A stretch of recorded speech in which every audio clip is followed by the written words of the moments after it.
After 1,693 days, the GTA of indie games, Silksong is dropped with no trailer months in advance, no marketing drip feed, just a shadow drop. Hollow Knight Silksong was real and it was coming in 2 weeks. What happened in the next looked less like a game launch and more like a cultural event. Steam buckled, consoles crashed, 500,000 people flooded Farloom on day one. The game that was once a punchline suddenly became a phenomenon, only to spark controversy the moment it arrived. I've been playing it for 6 days now, dying to bosses, getting lost in its labyrinth, and drowning in Christopher Larkin's score. And I need to talk about two things. Does Silksong actually live up to 7 years of impossible hype? And why did the internet's meltdown over its $20 price tag reveal something broken about modern gaming? Before we talk about the game itself, we need to talk about the legend it became. Hollow Knight released in 2017 from a three-person team in Adelaide, Australia. It sold 3 million copies in 2 years, and when Team Cherry announced Silksong in 2019, showing it started as DLC before becoming a full sequel, nobody expected what would come next. Silence. 7 years of it. The game became gaming's Bigfoot. Every Nintendo Direct, every state of play, every showcase.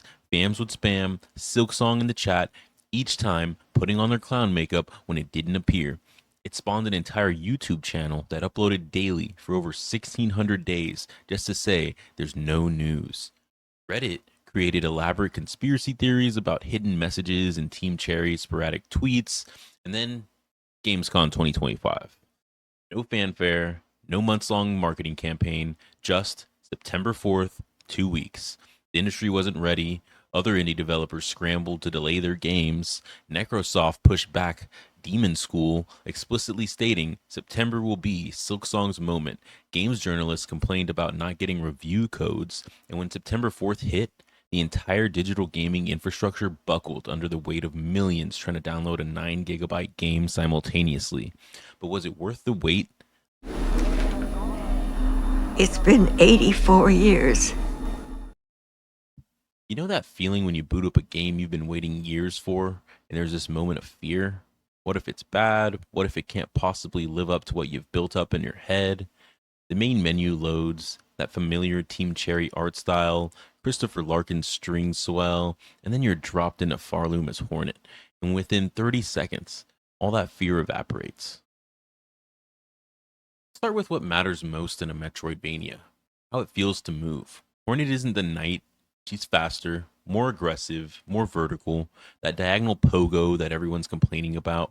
It's genius. Sure, it takes adjustment. I died several times early on trying to pogo straight down like in the original. But once it clicks, once you understand that rhythm of bounce, turn, combat becomes this deadly dance. Silk Dash that becomes a ground sprint with momentum you have to manage. It adds weight to every movement decision. You can't just spam dash to safety anymore. You have to commit. You have to think. And the crest system, being able to fundamentally change your moveset, adds a layer of customization Hollow Knight never had. Yes, there's a crest that gives you the original pogo for players who can't adapt, but why would you want to go backwards when forward feels this good? Farloom isn't Hollow Nest, and that's by design. Where Hollow Nest was melancholic ruins, Farloom is alive, corrupt, dangerous, but alive. The Citadel towers above everything, this constant reminder of where you're headed. The moss-covered grottos have actual wind that affects your movement. The deep docks aren't just underwater sections, they're full of machinery that still works, puzzles that use water physics. Every area has mechanical distinctions beyond just enemy variety. The Flameforged Fortress has floors that damage you if you stand still. The Bone Forest have bells you need to strike in sequence to open paths. The variety is staggering. But here's what really got me. The quest system. People complained Hollow Knight could feel directionless. Silksong fixes this without holding your hand. NPCs give you actual tasks, reasons to revisit areas, rewards for exploration beyond just finding another mask shard. There's a quest board in the main hub that had me hunting silver bells through a maze, tracking down a missing merchant, solving the mystery of the Thornweaver.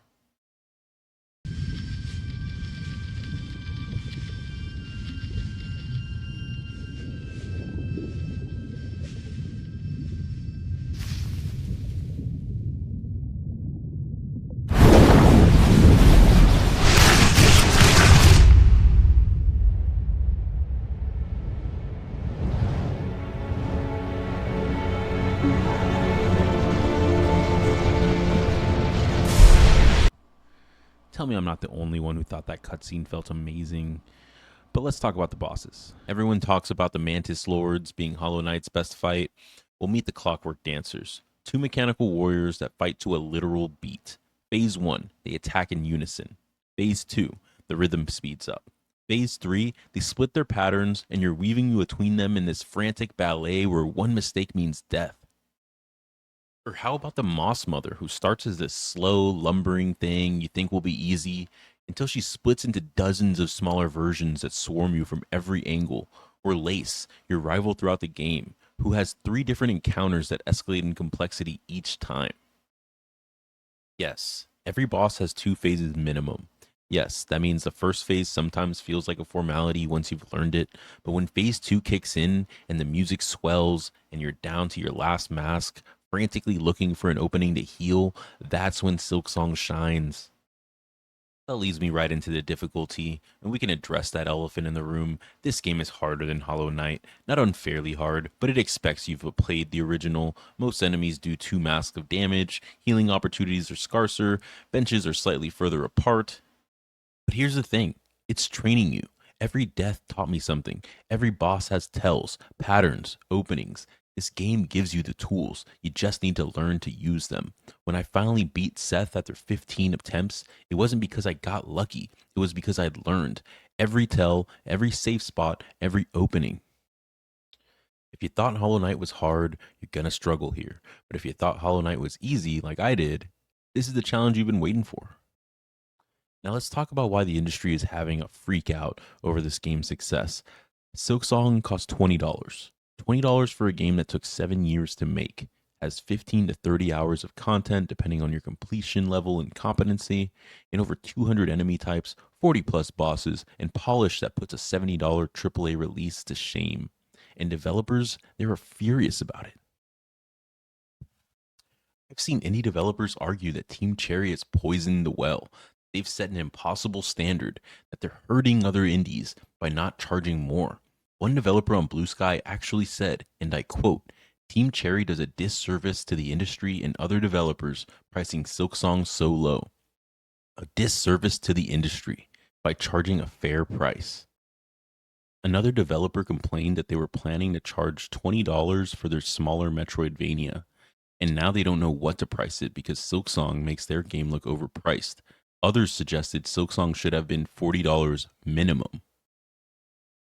Polygon wrote an article titled, The Gaming Industry Deserved More Lead Time Before Silksong, arguing that Team Cherry had a responsibility to give other developers warning so they could move their releases. They literally invoked the Uncle Ben, with great power comes great responsibility quote. Let me tell you why this argument is absurd, and I'll be crystal clear. Team Cherry owes nothing to anyone except the people buying their game. They don't owe other developers a heads up. They don't owe journalists review codes. They don't owe the industry a higher price point to make others feel better about their pricing. You want to know what's actually unfair and what's really killing the industry? Let's talk about Bungie's don't over-deliver philosophy. Justin Truman, now Bungie's CEO, literally said they would hold back content that developers wanted to include because it would set expectation too high for future releases. I'm a dev and I understand expectations, but they had the time, energy, and ability to give players more, but chose not to because it might mean players would expect quality in the future. And how did that work out? Bungie faced massive layoffs. Destiny 2's latest expansion saw a 50% drop in pre-orders. Player numbers were in the toilet. Meanwhile, Silksong over-delivers at $20 and breaks Steam. Here's what these complaining developers don't understand.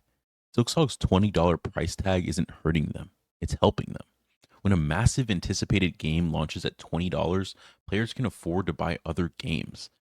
If Silksong was $60, it would cannibalize everything else in September. But at $20, players can grab Silksong and check out other indies or whatever else they like, as long as they're good. Plus, this game is already driving massive traffic to the entire Metroidvania genre.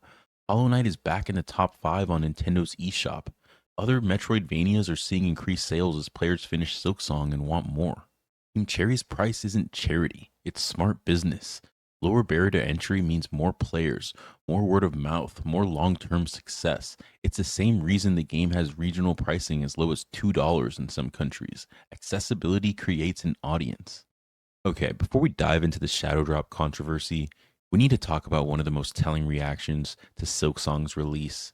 Games journalists being absolutely livid that they didn't get early review codes. When Team Cherry announced their September 4th release date, just 2 weeks prior, the first response from many outlets wasn't excitement. It was anger that they wouldn't have time to prepare reviews. The gamer actually wrote, "What about the poor critics that will have to cram it to get their reviews out on time? Poor critics having to play a game at the same time as everyone else? Sucks to be a normie." Jason Schreier reached out to Team Cherry, who explained they didn't give out review codes because it would be unfair to the Kickstarter backers, the people who literally funded the game before Hollow Knight was even successful. The response from journalists?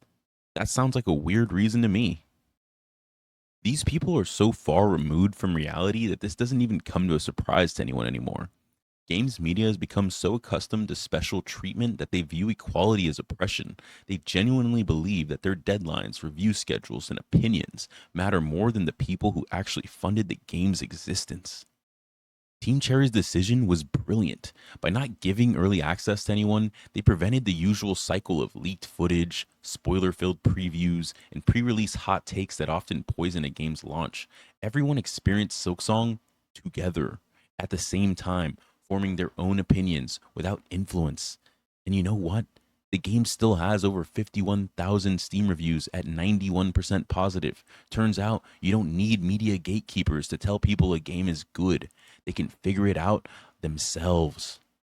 Now, let's talk about why I think this surprise release was actually just a really tactical, smart decision, despite what the other developers might think.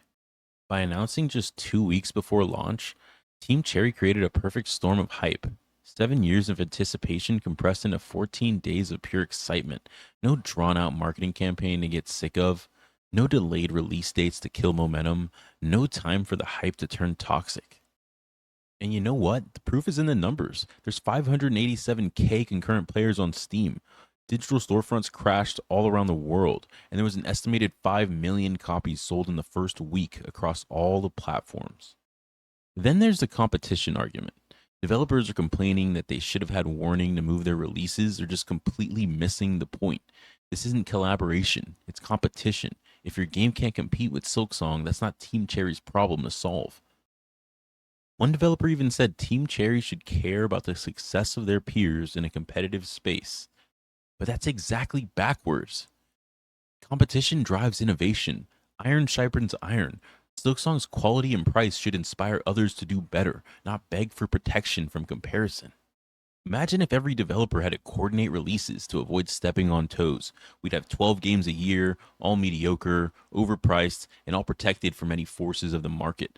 We're talking gaming communism here. Here's the most telling sign of Team Cherry's success. Piracy communities are actively discouraging people from pirating Silksong. Forums that exist solely to circumvent payment are telling members to actually buy the game. Why? Because Team Cherry earned respect. They didn't implement aggressive DRM. They didn't require online authentication for a single player game. They didn't stuff it with microtransactions. They made a complete game, priced it fairly, and trusted their audience. And that trust was rewarded. Team Cherry's approach, a small team, controlled scope, no publisher pressure, patient development, proves that you don't need 300 developers and a $200 million budget to create generation defining games. While Ubisoft burns through hundreds, millions of formulaic open worlds, while Sony's budgets spiral towards unsustainability, while Microsoft lays off thousands despite record profits, three developers in Adelaide just made one of the year's biggest games. Ari Gibson from Team Cherry said it best. The whole thing is just a vehicle for our creativity. It's nice to make fun things. They kept developing because they were having fun. They stopped when the game was done, not when a fiscal quarter demanded it. Silksong launches with no season pass, no battle pass, no roadmap, no promised content to keep you engaged for metrics, just a game that's complete for one price that's pretty damn fair.